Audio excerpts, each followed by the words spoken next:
अमर खान की दिवाली पर bold dressing, अदाकारा तनकीद की जद में उगे। पाकिस्तान शोबिस की अदाकारा अमर खान को दिवाली के मौका पर बोल्ड ड्रेसिंग करने पर शदीद तनकीद का सामना करना पड़ रहा है। हर साल की तरह इस मर्तबा भी शोबिस इंडस्ट्री के फनकारों ने साथ ही हिंदू फनकारों के साथ दिवाली का त्यौहार मनाया, जिसकी तस्वीर भी सोशल मीडिया पर शेयर की गई है।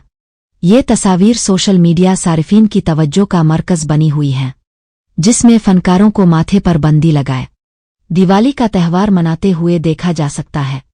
ये फनकारों की अपने साथी हिंदू फनकारों के साथ इजहार मोहब्बत और यकजहती का अंदाज समझा जाता है। ताहम इस मर्तबा भी कई अदाकाराओं को उनकी बोल्ड ड्रेसिंग की वजह से तनकीद का निशाना बनाया जा रहा है। अमर खान भी इस तनकीद की जद में उग हैं। उन्होंने गहरे सुर्ख रंग की साड़ी ज़ेब तन की थी, ताहम इसका ब्लाउज इंतहाई नामुनासिब था, जिस पर सोशल मीडिया सारिफीन ने उन्हें उड़े हाथों ले लिया। सोशल मीडिया सारिफीन का कहना था कि हिंदुओं का त्यौहार मनाना गलत है, ताहम अगर साथियों से इजहार मोहब्बत के लिए मिना भी रही हैं तो गैर इखलाकी और बोल्ड लिबास पहनने से गुरेज करना चाहिए। एक सारफ ने लिखा कि आप वहीं क्यों नहीं चली जाती, जबकि दीगर ने अदाकारा के लिए हिदायत की दुआ की।